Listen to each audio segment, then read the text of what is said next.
Hey, what's popping everyone? It's HitoriFX here again with another weekly video, and in this video I will be covering the basics of liquidity as well as how to use them to kind of put it into your trading plan, because I want this video to cater to those that are not trading ICT concepts but still want to know a bit about it. So I just figured liquidity is something that I think most people could use, even if they don't use liquidity concepts, not liquidity concepts, but they don't use ICT concepts.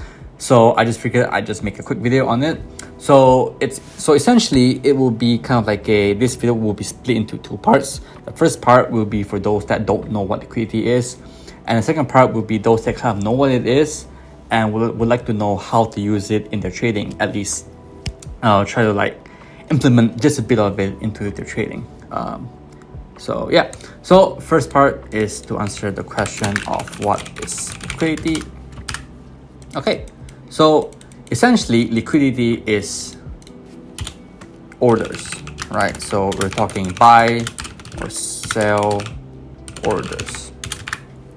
Okay, so for example, if you want to buy something, to close it out you have to enter a sell position, right? So if you want to buy something down here, you enter a long, cool.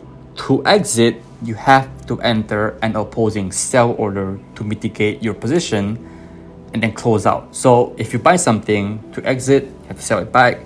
To sell something, you have to buy it back to close your order. So I hope that isn't too complicated. If you traded Forex, you may not have known this, because on MT4 or MT5, it's really just close position.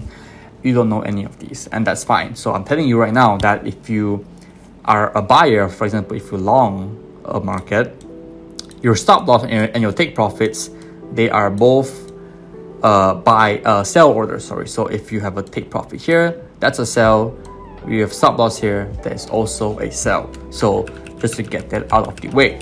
So what is liquidity? Is that it's just orders, right? Buy and sell orders. But why is this important to know? Well, you've probably heard of some things like, oh, trade like the banks, your stop loss is my entry, and if you can't spot liquidity, you are the liquidity and all of that stuff. It sounds cool. I won't lie, it sounds really cool. And that's because SMC essentially revolves around the idea of smart money concepts, which means that we trade with smart money.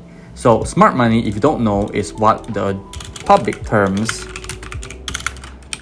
as hedge funds, right? Hedge funds and the banks, the institutions. Essentially, smart money means people working in these corporations, they are well versed in the financial markets. Opposite them is dumb money, or retail traders, investors that are not well versed in the market and are not stupid, just that they're dumb in terms of trading. So this is where it all came from. It's a cool name, a cool concept, but how true is it? How true is it that the banks use liquidity in orders? How true is it? Well, no one really knows if this is true or not. But one thing is certain, is that the market gravitates towards liquidity. And what I mean by that is, say you want to buy oranges, right? Doesn't matter if you are the richest man on the planet, doesn't matter if you're Bill Gates or not, if you don't have anyone that wants to sell you oranges, you can't buy, right? No transaction can occur. So to need someone to sell you oranges, you need to have sellers. So then you can buy, and then a transaction can occur. Without this whole thing, you cannot buy. So what that means is, say for example, a bank wants to buy 100 million at a certain price point, maybe here. All right, just put this here.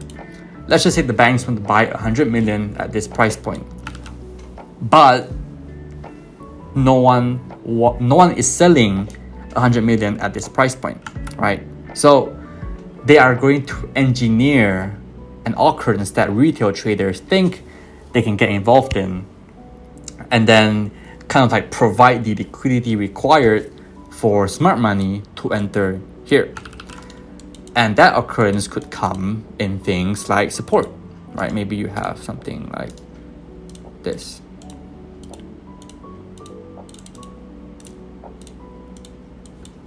This is support. So the first thing you see whenever you come into the world of trading is going to be retail concepts, because they are the most widespread, they are the most popular, everyone knows it, right? Retail concepts. And this is a retail support, right? Price bounce here, here, it's going to come down again to bounce again, yeah? So when the market, or when people see this, right, they're going to put their stop losses here, right? Because you entry, you have to have a brain, right? When you enter a trade, you need to have your entry and your exits. Exits come in form of take profits, come in form of stop losses. So enter right here, stop loss below the support, because this is supposed to be like a trampoline that holds you up. So you don't want to see price come down here anyway, and then take profit somewhere up top. So support down here, exit, your stop loss, take profit. So remember, if you bought something, your stop loss would be a sell stop. Yeah. So that means here in this entire area, there will be sell stops, which are also sell orders. Yeah. So that means if the banks want to buy here, technically they could. And I know people always say things like, the banks will create and engineer, like they'll engineer occurrences that would make the retail trader think, that they could get involved here and stuff like that. So, and I get that, but no one has ever really stated that that's true. No hedge fund will say it's true. And even if it was true, I don't think they would just go and tell the public that it's true, because you're a hedge fund. In the financial markets, you're not supposed to tell your secret to everyone, right? So anyway, so sell stops here. That means if the market comes down below here, people want to buy, that like the banks want to buy. Oh, sorry, let me just rephrase this real quick. So remember this price point, smart money wants to buy here. So when the market comes down and they enter like huge position down here, guess what? The market will gravitate towards the sell stops here to fill the positions and to go up. You could see this if you have like a platform like NinjaTrader, for example. You can actually see the depth of market and the order book. Order book. You can see that the price will just sweep through the order book, and then if you don't know what an order book looks like, it looks like this. Order books. Okay, this is what it looks like right here. It's gonna, yeah. So what that shows is that there are how many buys and sells at a certain price point, and then you can see that when a big position is opened, yeah, the market will gravitate towards liquidity to fill them to then go up. Because sell stops here, smart money wants to buy, and then it gravitates towards liquidity, taking out all of your orders here and then rally up. And that's because sometimes, and that's why sometimes you see your position being taken out by just a bit, and then price goes up anyway, and you're like, what the fuck? I entered the right bias, but I got fucked for it. And this is one of the reasons that we think is why that happens. And I say think because if you trade technicals, yeah, if you are not an economist, you are not a fundamental analyst, quite frankly, we don't know why things happen the way they happen. And if you only trade technicals, you don't have to know why something happens. It's great to have logic behind it, but as long as you are a technical trader, you are trading patterns, right? I'm not talking about cipher patterns. I'm not talking about bad patterns or whatever you think I'm talking about. No, you're trading technicals. You're trading this, right? You're trading a pattern because you're seeing something happen over and over and over again across a period of time, and you want to know how to get involved in it.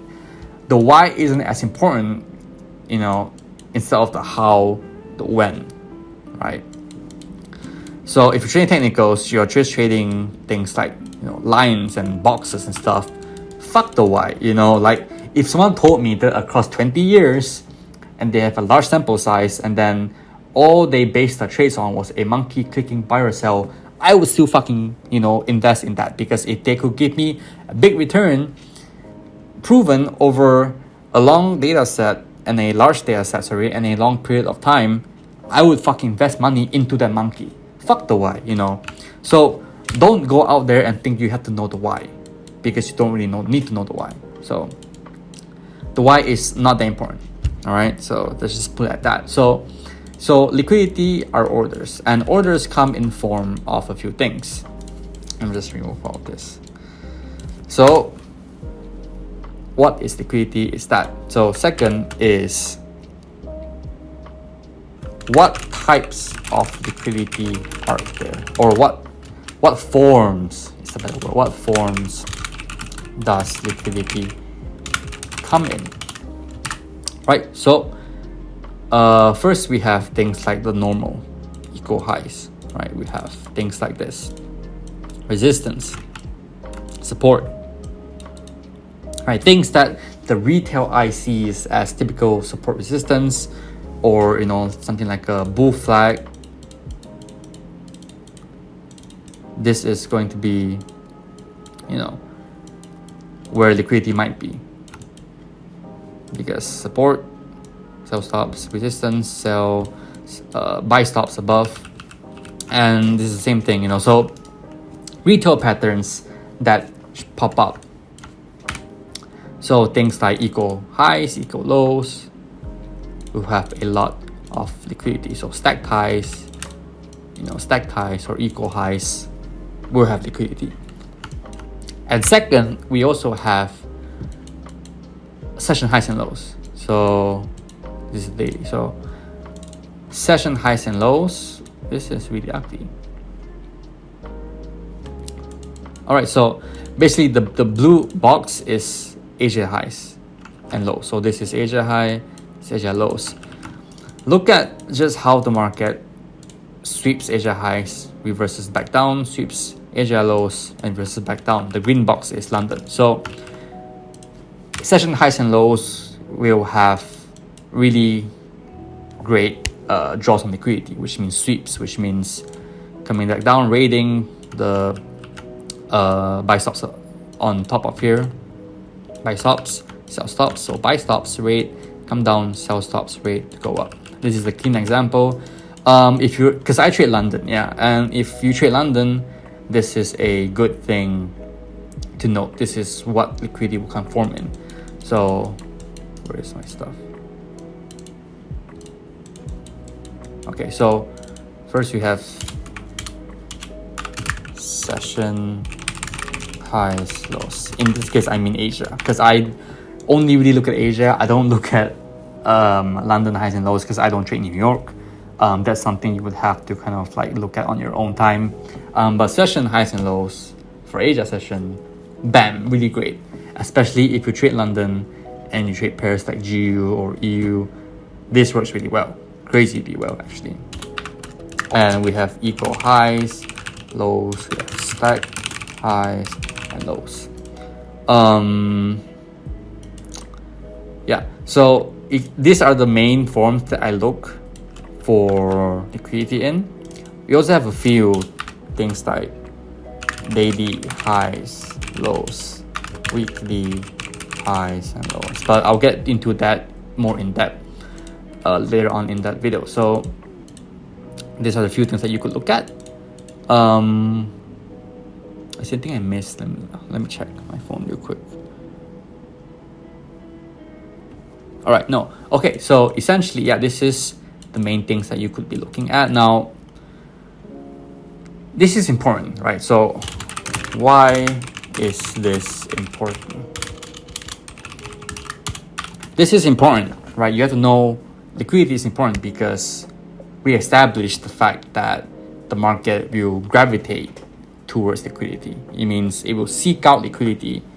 And then once we seek out liquidity, we are likely to see a reversal, which is what I will get into this part. So this is because price seeks out liquidity and we constantly see reversals.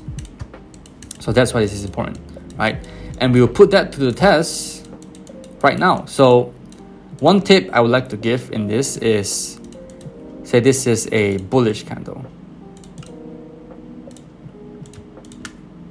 Just draw this out real quick. Bullish candle. When you have a bullish candle like this is maybe a daily candle, you will have buy stops resting above here at the highs, right? Put that as blue, buy stops above here. And if you are a bearish candle, for example, you will have sell stops below the low. And we know that price will tend to gravitate towards liquidity. So there's a tendency for the price to come up here and then do what? Do a smart money reversal to go long, to go lower in this case. So buy stops, price comes up, we might see this. Sell stops, price comes down, we might see this. So using that same example on the 1 hour with the sessions, up close candle, the high, session high, market. Just hide the rest of the candles right here. Can I, New York. Okay.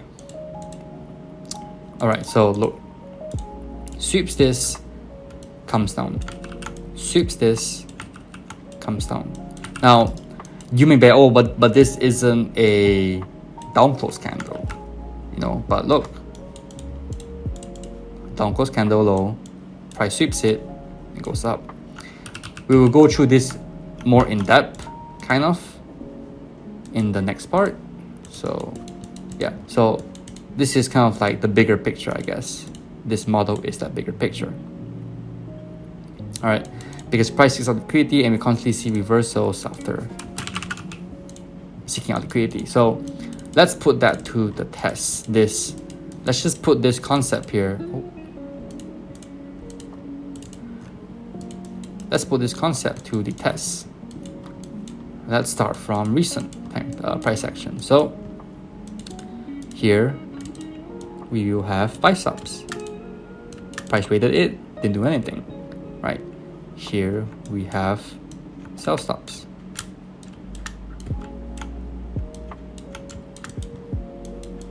Price weighted it, came back, left this untied. Now price, we had buy stops. Price rated it, and then left we have sell stops.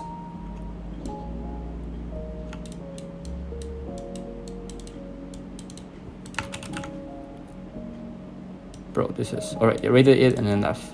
Now this isn't really a strategy. It's just kind of like observing price and seeing what it does. So here we have, you know, we have more things. So here we have sell stops, rated, then left.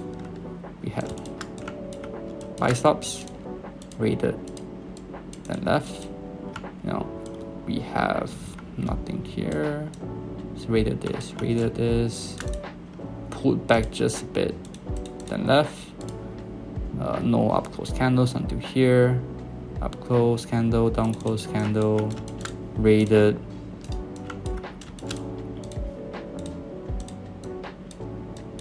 and then left. Any up close candles up here, rated, and then left. So you can kind of see what I mean by that is if we see market reject, you know, these highs and lows constantly.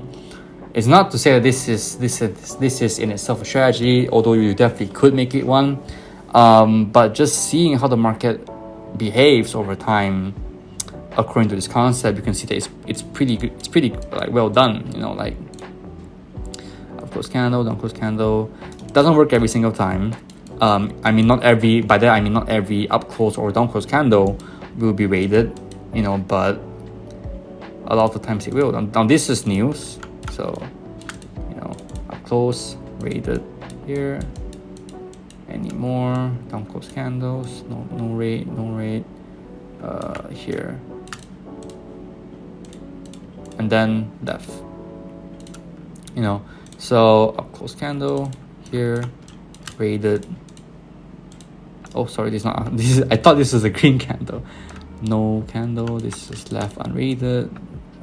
All right. So you can kind of see what I mean by, you know, they rate highs and lows and then they leave and reverse. So this is just an example of the daily highs and lows right here. So that's just one example of that. I don't normally trade like this. For me, what I would do is I would delete off this and I would come up and I would see, okay, which is the orbit pivot points, right? Say this is the daily, and how I mark up my charts essentially, which is what I would actually write out down here. So when or how do we mark them up? So in this price action, right, in your view currently, what would be the pivot points of the markets? By pivot points I mean points like this, and then within this, of course, you would have things like, you would have things like really ugly price action, but just the pivot points essentially. What would you draw? Because I argue that these pivot points are going to be our draws on liquidities or where the market is likely to head to. So I would argue that this would be a buy stop, buy side liquidity, buy side liquidity. Now where's the other pivot point? This one. For me, for me, this would be the one at least. It may not be correct or wrong, doesn't really matter. For me, this is what I would expect it to happen. So what this means is that I'm expecting the market to kind of come up, take this out, and then reverse. So while we are like here, for example, I'm expecting the market to either gravitate towards here or gravitate towards here. Now, whether we don't know which way it's gonna go until we start to incorporate other concepts, the equilibrium of this range, this dealing range, this 50%. Are we there or are we here? Are we nearer to this liquidity or this? Are we showing a respect of PD arrays? And that just kind of gets into ICT concepts, which I don't want to in this video. So we will kind of know at least, how to use them. So we know that market will go up or down. So you could go on your lower time frames and then kind of see from there. So same thing, no liquidity applies to every time frame. The only issue is that it may not be as effective or it may not be as easy to spot compared to the higher time frames, because this is our daily liquidity right here. So this is more like our long-term game plan per se. So we also have, you remember, like stacked highs, stacked lows. All of this is a pool of liquidity, and then we are ranging here like this. Price came up, took out all of this liquidity, and then we have more of these stacked lows on here. Price went down, came to something onto the left, and then reversed, and now left this pivot point. So essentially, we know that price gravitates towards and wants to reach this liquidity, but we don't know which one to reach. All right, I'm back. I had to go do something real quick. It only took a few minutes, but all right. So daily liquidity is here. It could go up or down. We don't know, but so we expect the market to reach these points, but that doesn't mean that even though we know where the market will go to, it doesn't mean that we can trade, right? Like people could call out draws in liquidity really easily. Once you practice it for a few months, you can kind of call out, where they are likely to go. But it doesn't mean that that in itself is enough for you to trade. So you can use different time frames. For example, you can use the H4. You could argue that this is a H4 liquidity, right? This is buy side. Top. This is sell side. Stack lows, down close candle, sell side. And so once we see price come down here or come up here, we have a tendency to kind of look for things nearby it to trade from. Say for example, we expect price to come down to the sell side from down here, right? Is there something on the left you could trade from? Now in context, I will use ICT strategies because that's what I use. So maybe we could have this order block right down here. I mean, essentially this whole thing is the order block, but you could put it down to this one, for example, OB, drag it, pass right through that, fine, whatever. We have the next one, which is down in this order block right here, this fair value gap, even pass by through that, cool, order block. So you're looking for things to trade from, and that's why I urge people to kind of have multiple time frames, because you don't know which one's going to hold. Sure, you could use things like OTE, you could use different confirmations to find that golden zone, but we don't know what something's going to hold from. So sell side and buy side liquidity are kind of like indicators for you to know where the market is going to head to. Now, it doesn't mean that it will always go to that buy side or it will always go to that sell side, but an indication of this is that, how do we know that the market's gonna come up to this buy side? Well, because we took something out here, we have a market structure shift, and we're heading higher, and we're seeing our supports, our supporting bullish PD arrays. Let's just call them supports. So our supports are being respected, and we're seeing the market go higher, which is why I would see buy side being targeted and not sell side down here. Because essentially when we came down here and we formed this like this, we have a low down here. You could even argue that this is that low that got taken, but like I said, it's not like you could mess around with it and see how it goes, but this is a pivot point for me. You could also see it as this rate right here. So down close candle, lows rated, see a reversal. This is that structure that you need to get taken out before you call it a microstructure shift. Oh shit, fuck, so we go forward, bam. So microstructure shift. So even though we have a pivot point, we have a low that got rated, we see a displacement higher, which was categorized by this microstructure shift, and now I am looking for it to target something higher, like the buy side. Sure enough, we target the buy side up top, see a reversal to go down into more sell side.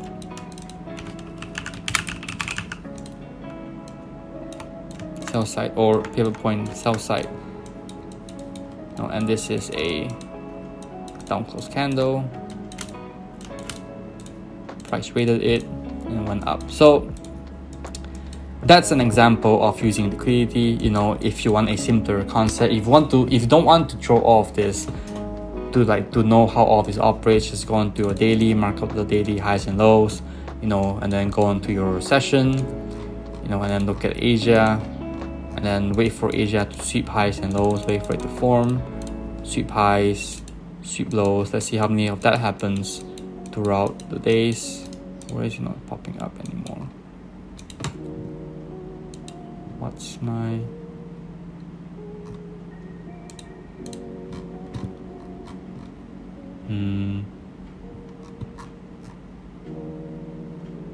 Show last week's highs and lows, show previous... Why is there no previous range? Give me a sec. What's this? Why is it not showing the previous ranges?